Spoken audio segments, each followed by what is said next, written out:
Hello and welcome to 209 Prep Sports Media. We will utilize this podcast and various social media sites to share information, highlight weekly matchups, promote the talent of the 209, and most of all, create a platform for our athletes. In an era dominated by social media and internet, we've also lost print media and the writers who loved writing about prep sports. Some of them have their own social media accounts where they freelance and cover sports. Some are writing for a few newspapers still covering prep sports. And we hope to have some of these writers on as weekly guests to share their insights, thoughts, and ideals about the various hot topics of the week. Hello, and welcome back to 209 Prep Sports Media. Today, I'll be joined by Scott Bryant on the road. Scott's out and about, so you want to say hi to the listening viewership out there, Scott? Hey there, Chris. How's it going? Great. Looking forward to covering some more prep sports. We got a lot of good feedback from our last show. Look forward to carrying that on to today's show, and then I'm just like everybody else, waiting for this thing to get going so we can actually talk about results and stuff like that. Yeah, I agree. We've had. Looks like we haven't taken a little step back this week in our area, so hopefully we get some, cooler heads will prevail, and we'll get some people thinking outside the box and helping us, proceed with the season that everybody's preparing for. But I mean, moving forward, kind of talking about what we did last week. We had picked up a ton of viewership from the TVL and MLL fans, which is awesome. Spreading our wings, broadening our horizons, and giving us an opportunity to share this with other people, and getting people that actually have we had some positive feedback from quite a few different people on Twitter, and also on the in the emails, just in regard to having a new platform to cover sports in the Central Valley. Yeah, and another thing that beyond last week's show, another thing that I've been kind of monitoring on social media is November 11th was the beginning of the early signing period. It's not the only day you can sign, but it's the beginning of the early signing period. So we were we were able to see some student athletes in our local area make their commitments, which is always exciting to see. Yeah, we had quite a few actually. A lot of female athletes signed yesterday. We had one of our recent guests, Skylar May, signed her letter of intent with Santa Clara yesterday. Sydney Peterson signed with LSU yesterday out of Franklin.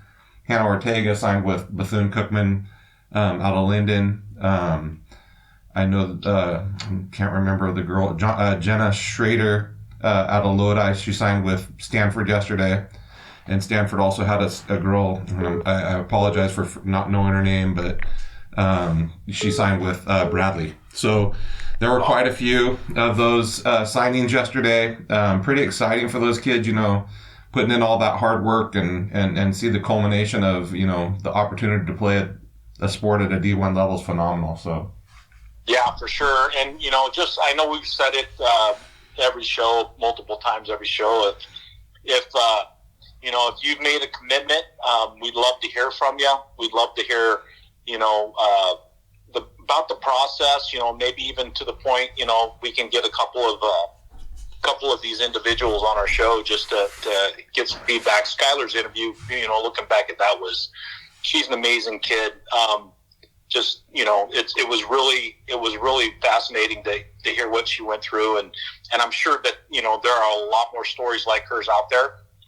And so, please reach out to us. We want to give you the ability to really kind of highlight yourself.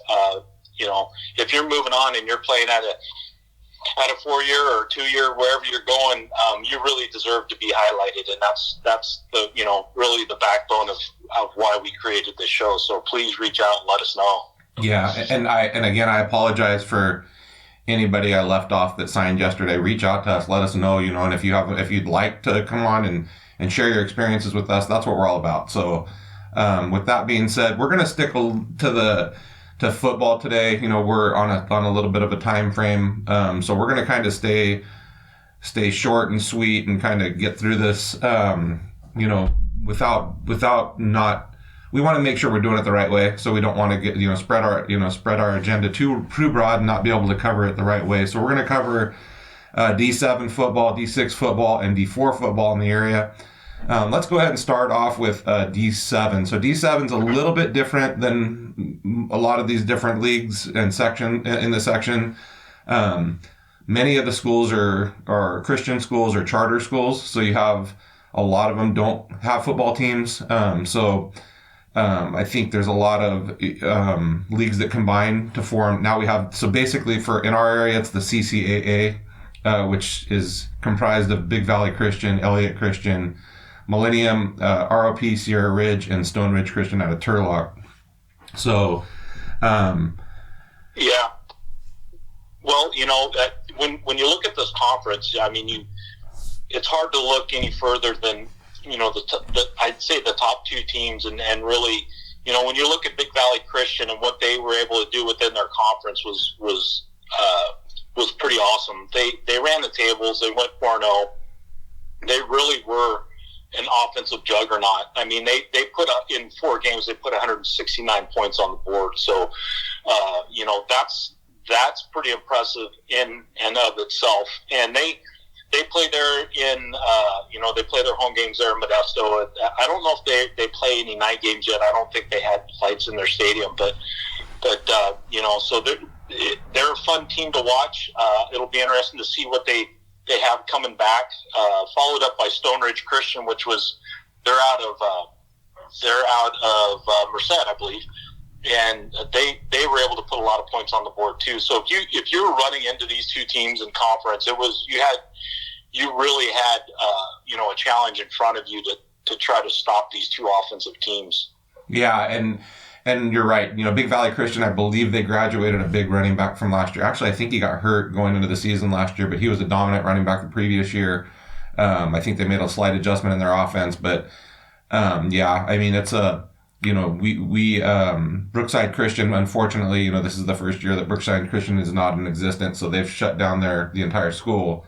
And I think they've just, some of the kids just transferred to other schools, but, and Stone Ridge Christian, again, with those two teams put up a lot of points, and didn't give up a lot of points in the league. So, I think that, like you said, there were two juggernauts in that league, and I would expect both of those schools will return, a significant amount of players and put themselves in a position to be just as successful this year. So, right. And then moving on to Division 7, we might as well start with our home, yours and I, since Linden's the only team in the Sierra Delta League, so it's an easy coverage before we get into the Southern Athletic League, which will cover 6 or 7 other schools in the area. But I won't play the homer role here, so why don't you go ahead and cover what your viewpoints on Linden were and how we did in the season last year. Yeah, so just kind of looking at the rundown of the conference, trying to find my stats. I'll help you out with that. So we have Highlands, San Juan, Golden Sierra, Vacaville Christian, Rio Vista, and ourselves. Last year, Golden Sierra actually won the league. Linden finished second, and followed closely by Highlands, and then rounding out with Rio Vista and the other schools. But again, I don't want to talk about our school as much. So I think, Scott, you can kind of just talk about Linden in general, not about, kind of what you've seen and how things have developed out here.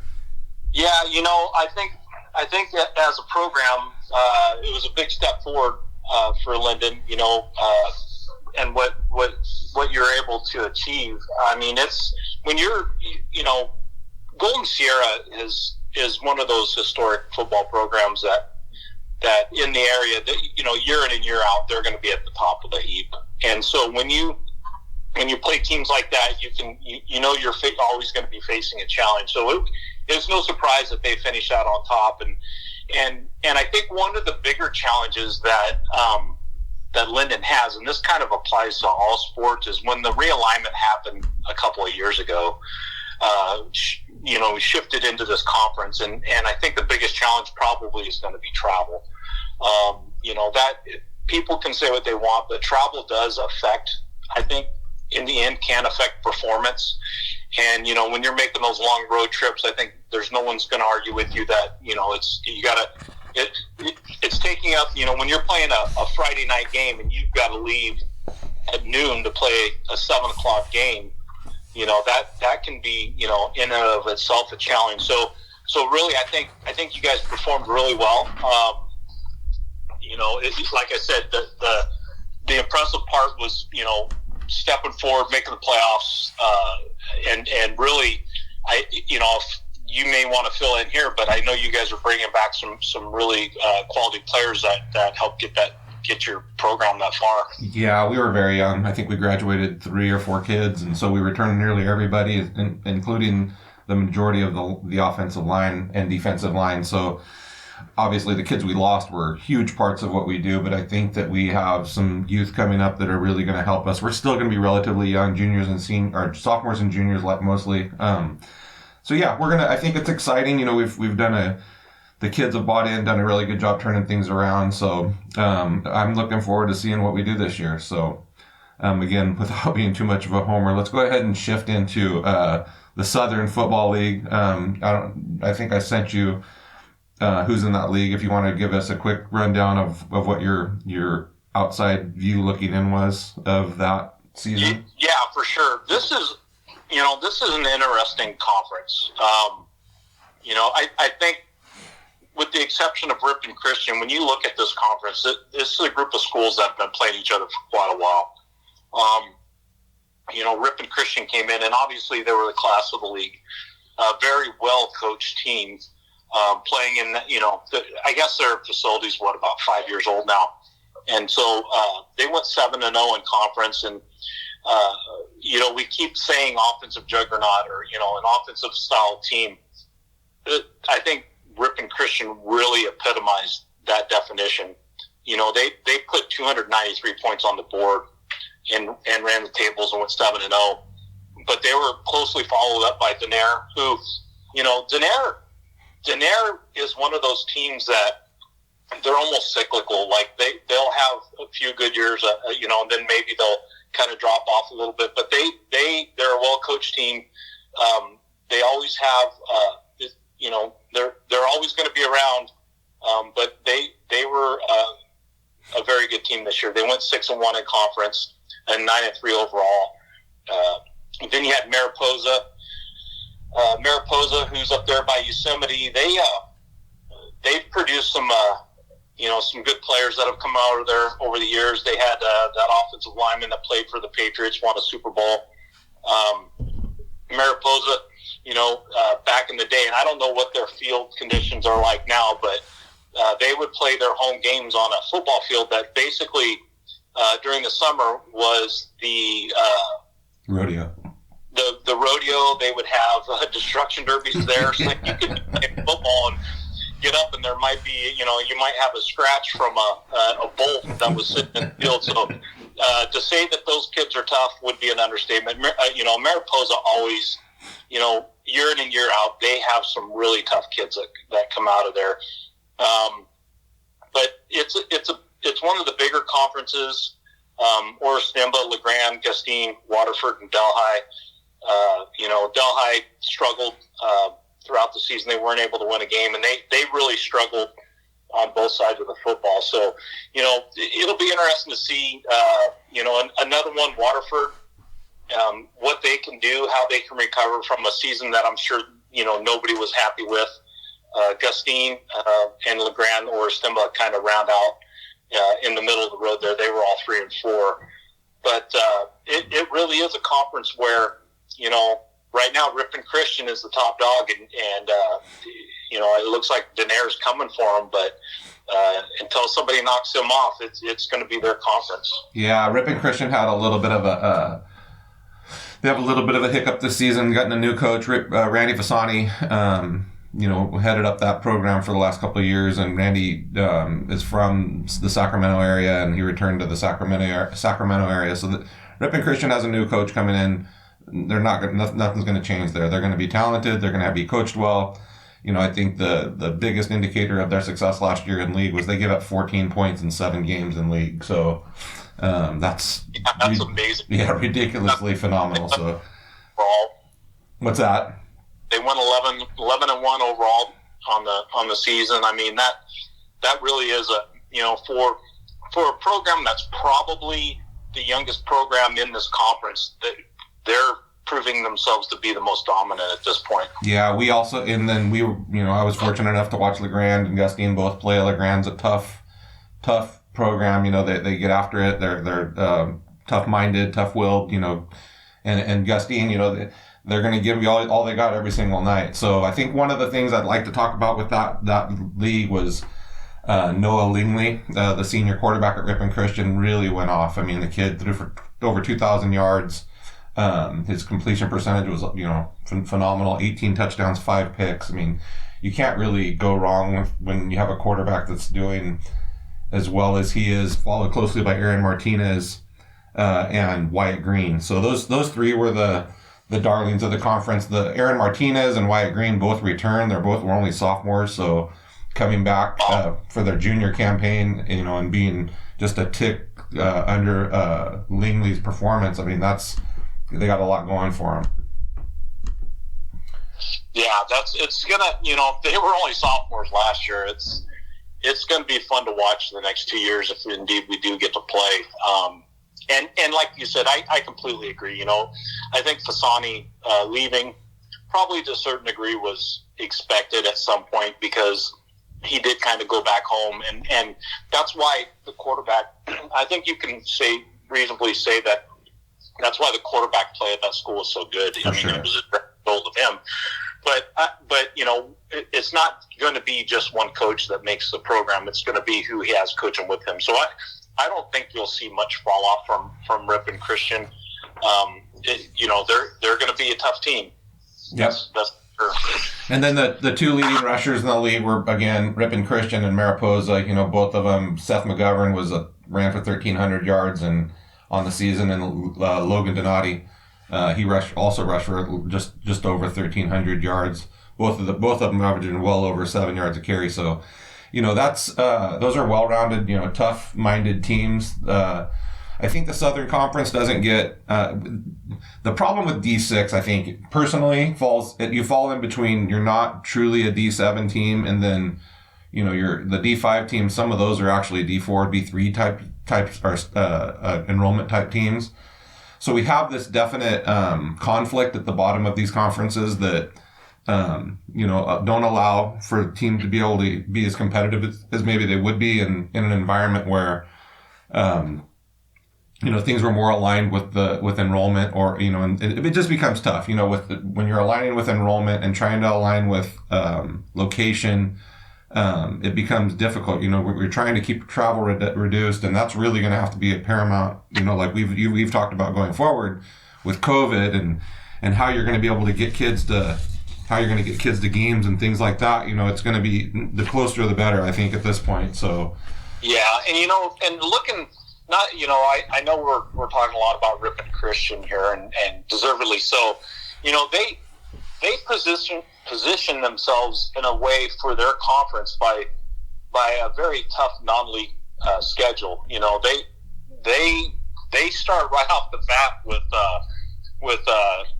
Grace Davis out of Modesto, which is obviously a bigger school, and then they follow that up with Amador and Calaveras, two teams that are in recent years have been dominant in the Motherlode League, and then they mark your calendars on February 5th.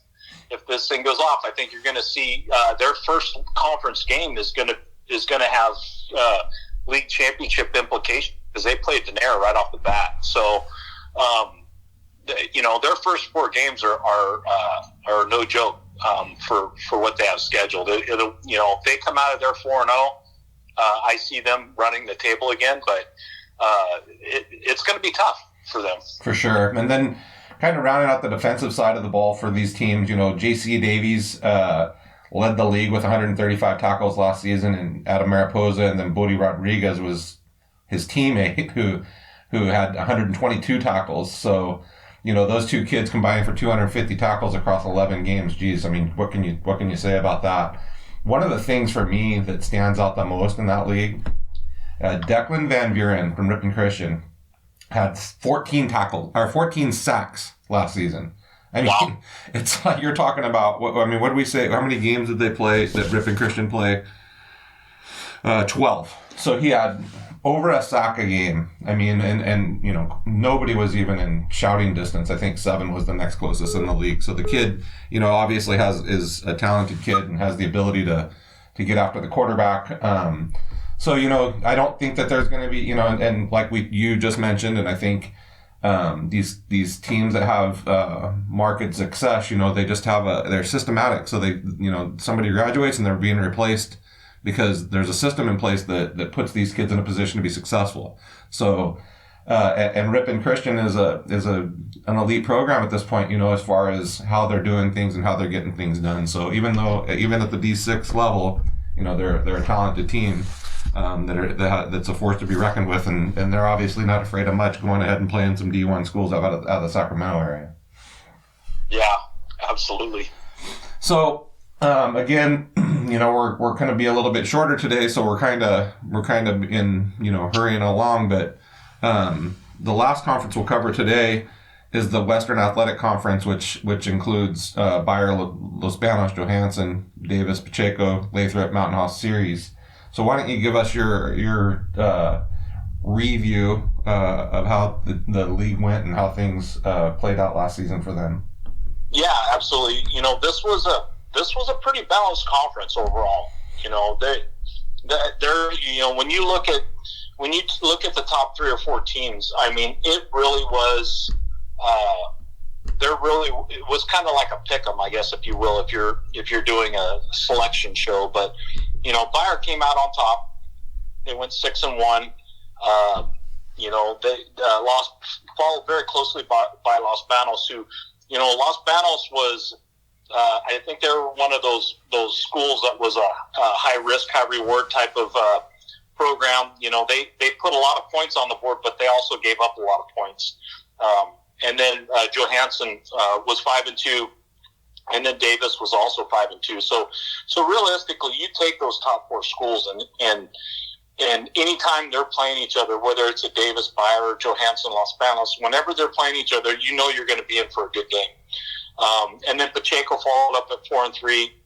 You have Lathrop, who they still even though they've probably been around for the better part of, I'm thinking 8 to 10 years now, even though they're a newer school, they just haven't seemed to have been able to get any traction. And then Mountain House, and then Series, which, Series historically has been a very good football program. To see them go 0-7 in conference is a little bit startling, but they're another one of those programs that I think is cyclical. I think you'll see them come back to being a very good program, and realistically, all of these schools have that ability. But if you look back, I mean, you take a Bayer, for instance, even though they were the conference champion, you roll the clock back about 12, 15 years ago, and they were down where Series is. They had a tough time winning games, but they're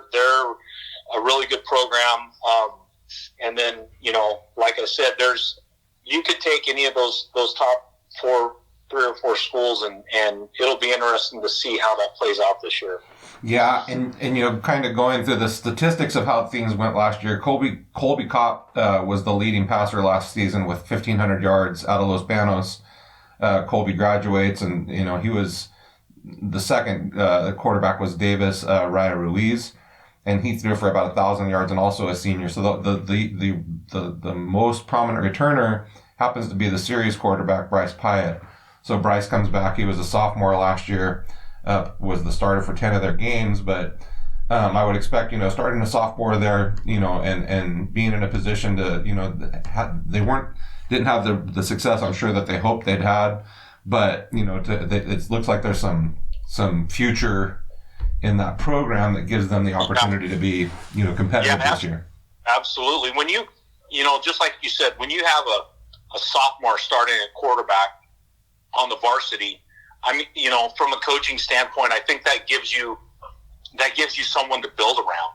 He's gonna be taking his lumps as a sophomore, and that it's not surprising. That a lot of a lot of people who start as sophomores on the varsity are going to go through that, so they ask quite a bit of him, but if they keep him healthy and they keep building, and putting different components around him, series could rise very quickly. I agree. And then you have, getting into the rushing side of things, you had, and I'm probably going to murder this name, but it's Justin Incaprera. Justin rushed for 1,600 yards last year in just 10 games out of Los Banos. Wow. And one thing that you mentioned just not too long ago, or just recent, just in the last couple seconds, is the taking turns at the top and the cyclical of this league. And, most of these kids that are the leaders and these stat leaders in the league are all seniors, so I think that's where, it gives the teams that have not had as much success in the last couple of years the opportunity to rebuild and replace more quickly. So I think if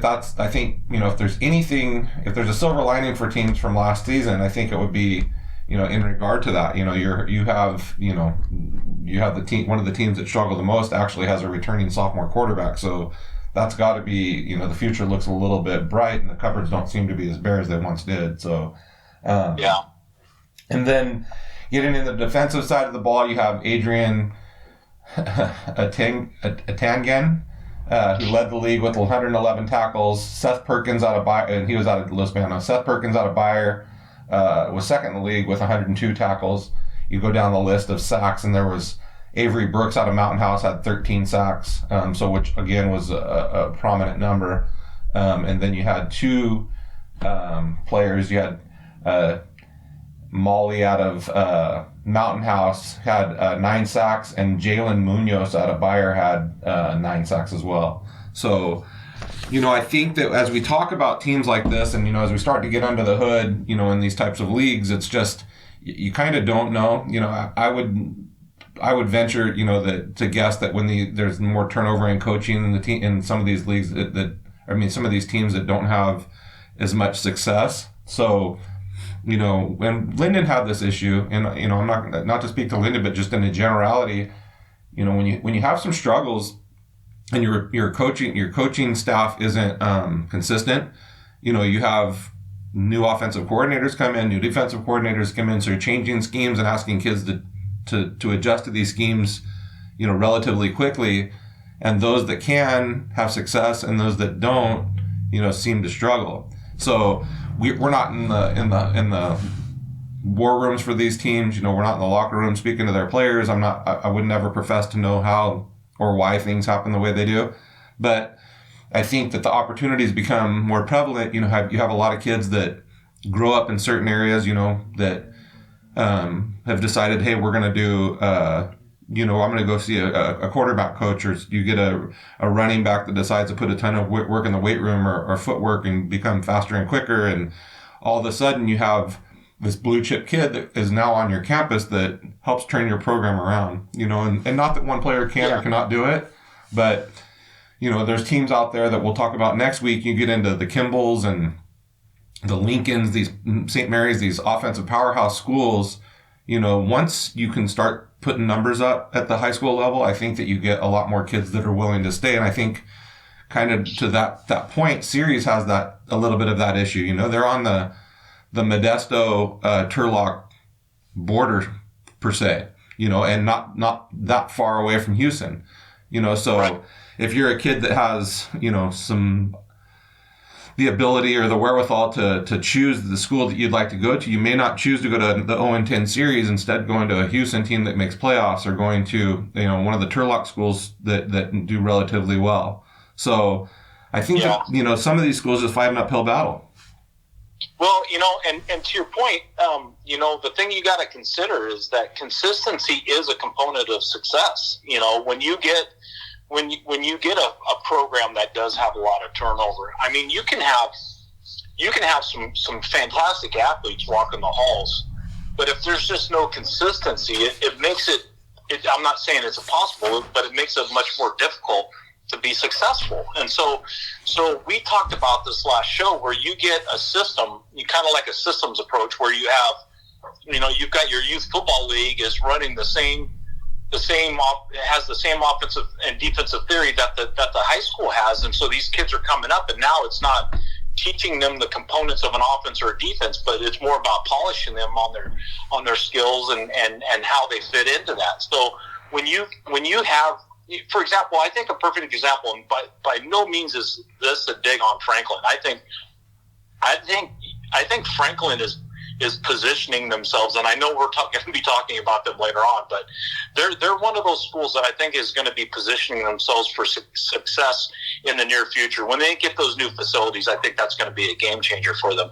But that aside, they just had a problem with consistency at the coaching level. When you get a new coach, you can't anticipate the new coach is going to come in and turn things around in the first year. That's just not typical of high school football. Can it happen? Sure. Does it happen? Not very often.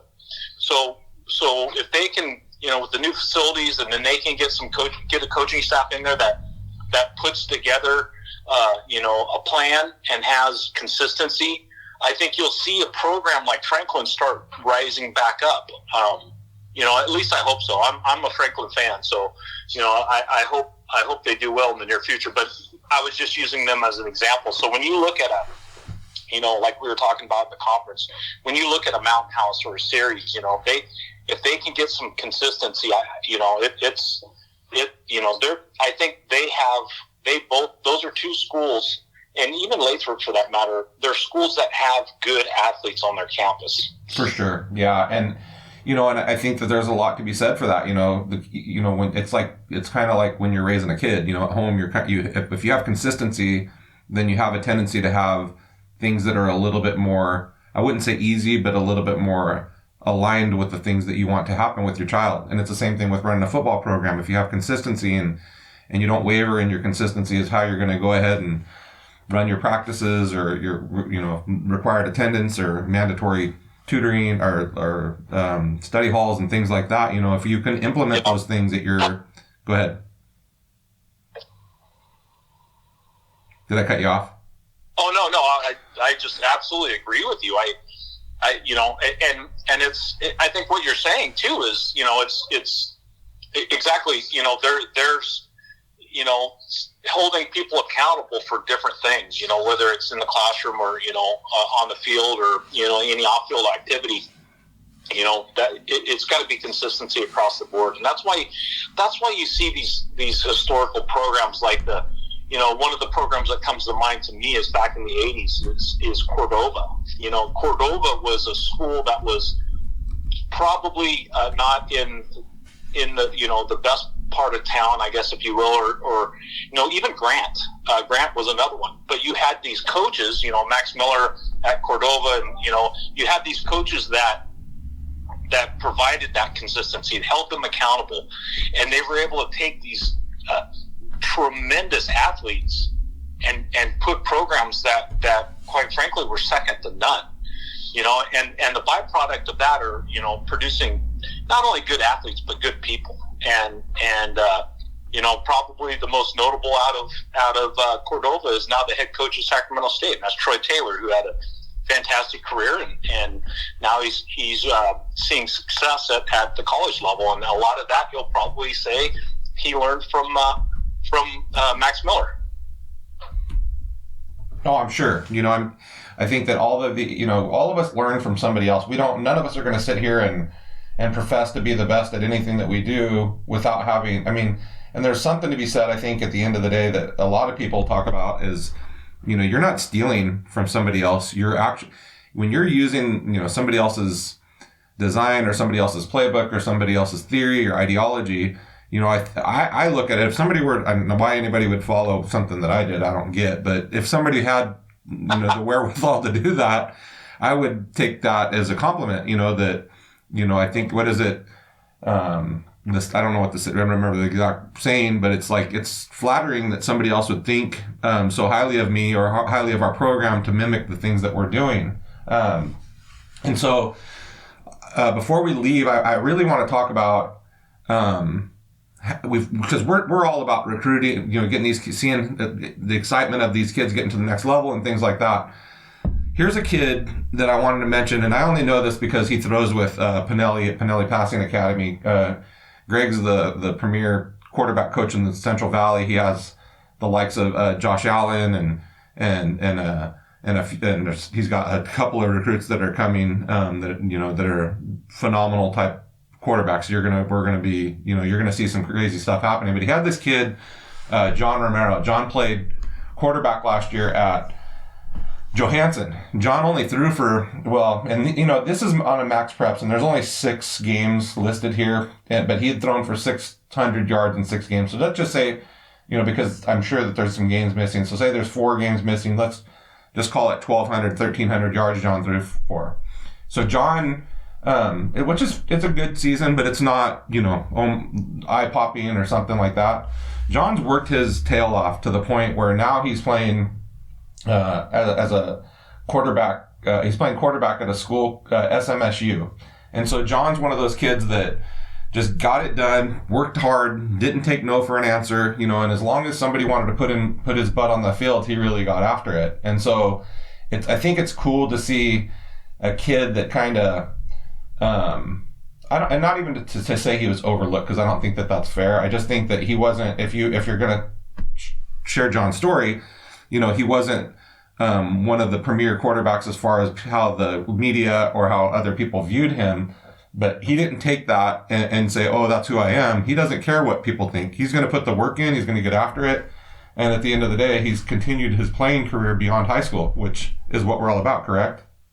Absolutely. And I think there's part of the story that I think you're telling is regardless of what the optics are, where you're at or what you're doing, if you are working hard and you're improving yourself and in today's day and age of analytics and, a lot of technology where, there's more accessibility, I guess, if you will, the chances of if you're that good getting found have greatly improved over what they used to be. I mean, we're seeing, look no further than the National Football League.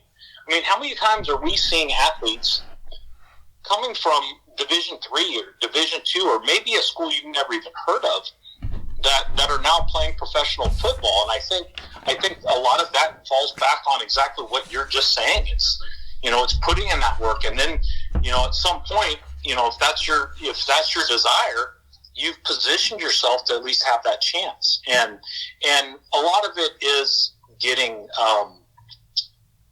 specific position coaching. Whether it's a kicker or a quarterback or long snappers. We're seeing long snapping camps where guys are going and they're specifically going there for long snapping. A good friend of mine that I play college football with, Tim Beatty, his son is the long snapper for Miami of Ohio, and it's kind of fun to be able to turn on the TV and see him take the field because he is a tremendous long snapper, and that could translate into something above and beyond, just playing in college. Sure.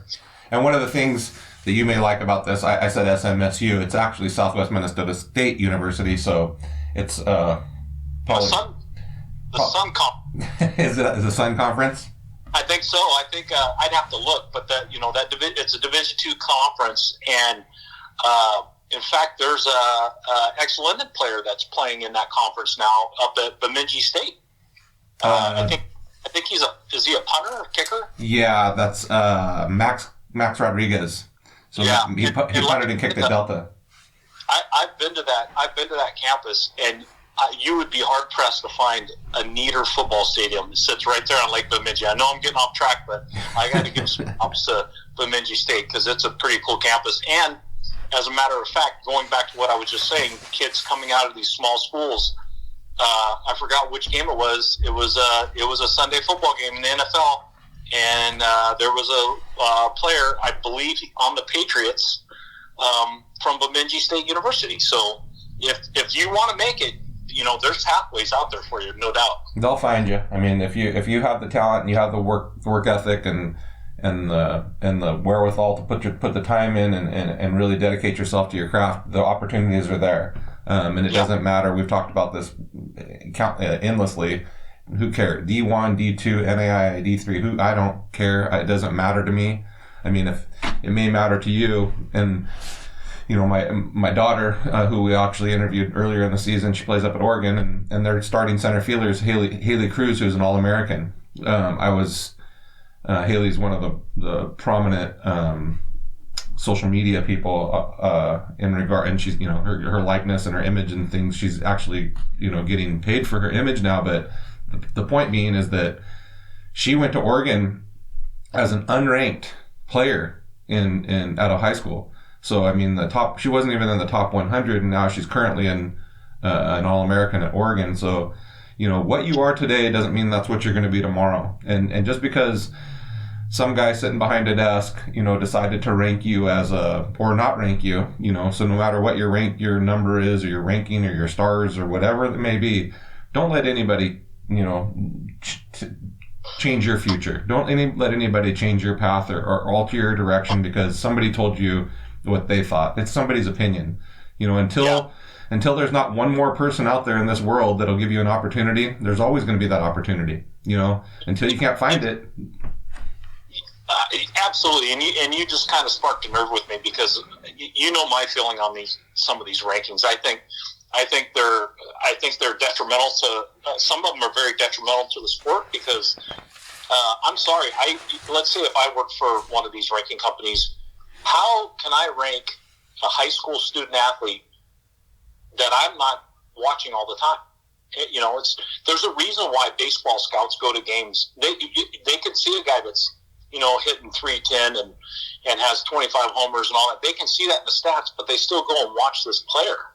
You know, they're constantly watching. So you get these ranking companies, they're looking for a dollar. You know, they're going to put you in some rankings, and then they're going to charge you to see the rankings. And so, to me, I'm not a big fan of a lot of those things. I agree with you 100%. You know, I think it's just rhetoric, and for the most part, you got to ignore that stuff because these people that do the rankings, they don't know everything about you. They don't know everything about what you're going through and the challenges that you face and the obstacles that you've overcome. So if you're a high school athlete and you're hanging your hat on some of these rankings, you know, just don't look at them. You know, put them away and know what you're capable of and have confidence in yourself, and don't let somebody else tell you, you know, how good you are. You take care of that on your own, you know, for your own self. But I will step back from my soapbox. Sorry. So as we wrap this up, you have anything you want to finish with?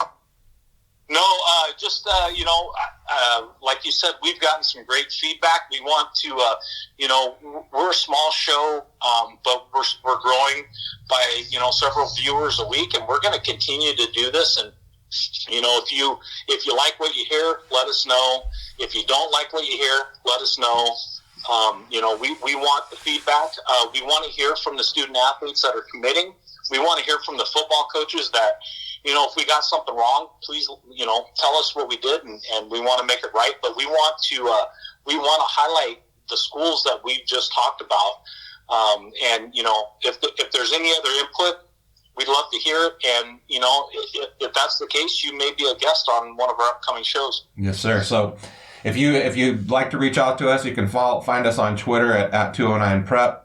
You can find us at Facebook at 209prep sports, or you can email us at prepsports209@yahoo.com.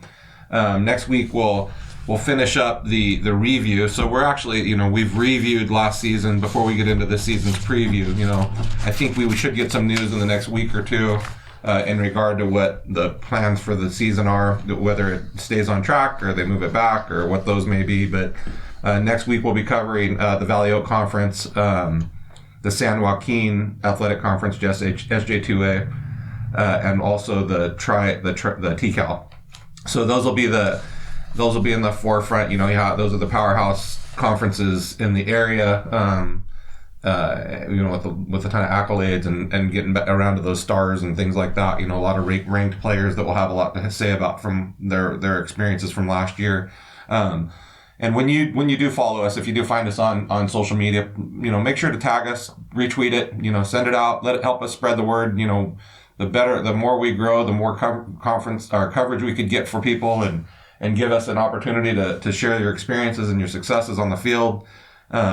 and as we get into the season, we'll have game of the week and reviews on Thursdays. Our shows might actually have to be split. We might have to do a preview of that week's games and then a review of the games from the week before. So we're excited about the way things are going. Super excited to have the new listeners from this last week that we picked up. And we hope to keep growing this. It's been fun for us, and we're having a great time doing it, and it's opened our eyes to a lot of different things and a lot of different experiences. So with that being said, go ahead.